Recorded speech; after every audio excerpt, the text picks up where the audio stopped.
Well, greetings to Norwalk, Connecticut. If I was the director of CBS this morning, I would change some things on the program. Number one, no more than two coffees. That's it. Everyone is talking at the same time. And not only that, but they're talking real loud or actually screaming. Millions of people are viewing, and we need to be professional here. Thank you, and we do love you folks. And an aside on this, they are a fun bunch and quite caffeinated and lively, especially when they're all talking at the same time.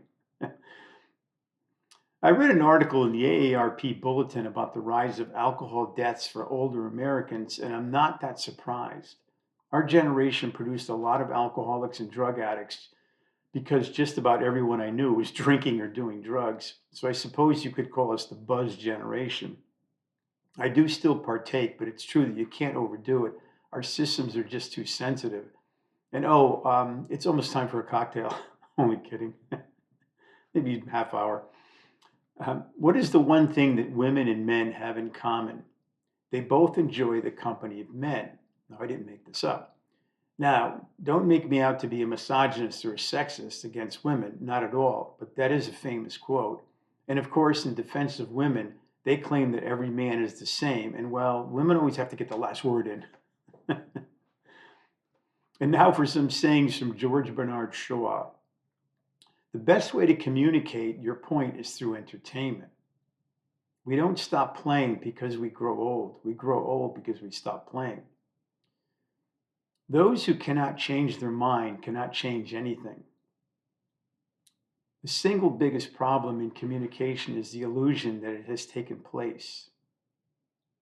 Liberty means responsibility. That is why most men dread it. You don't stop laughing when you grow old. You grow old when you stop laughing. When something is funny, search carefully for the truth. Without art, the crudeness of reality would make the world unbearable. And alcohol is the anesthesia by which we endure the operation of life. All right, I'm going to go into this story, which I think I wrote like about 4 or 5 months ago. And after noting that I've done 177 videos, a lot more than I ever expected, I realized that I'm somewhat of a storyteller, perhaps not a very good storyteller. But at 71, hopefully I can drum up a few more stories that I can spin, be it fiction or nonfiction.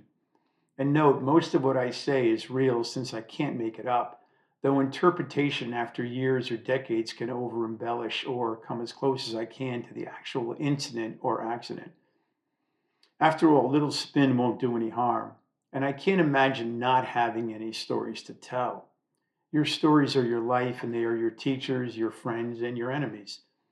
And I always repeat this one concept internally. I was blessed to have grown up in a stable family in a very nice community, that being West Haven, Connecticut, just 2 blocks away from Long Island Sound, with a large extended family of 7 aunts, 8 uncles, 15 cousins, one brother, and we all lived in very possibly the most stable and secure time period in our history with very few obstacles. And we lived close enough to New York City, to Boston, to Cape Cod, to Newport, Rhode Island, Portland, Maine, Montreal, Philadelphia, etc., etc. Who could ask for more? And we have 2 sons, one 34 and the other 33, and we have 2 grandchildren, a boy and a girl. And now we have neighbors who like to get together on Friday evenings when possible, and I usually go. My wife goes a little bit less with her schedule, or if she's a bit burnt out from her job, she does work very hard. Somebody's got to work hard here. I particularly enjoy the stories as most of us are 60 years old or more, and a few of the young stragglers are a bit younger, which is why they don't show up very often. And you ask why? Well, it's because they have more entertaining stories to tell. And of course, they're busier and maybe not as entertained by our bullshit. And I can bullshit with the best of them, especially when I'm drinking. And I don't go there to drink non alcoholic drinks. And of course, it's BYOB. I have no problem bullshitting for hours, basically because I have some classic stories, all true with crazy coincidences, strange mishaps, calamities, bad breaks, along with the positive breaks. As I said, life is one big story, and I'll do this until the ends meet, though I do have to admit that at my age it's becoming a bit more difficult to do.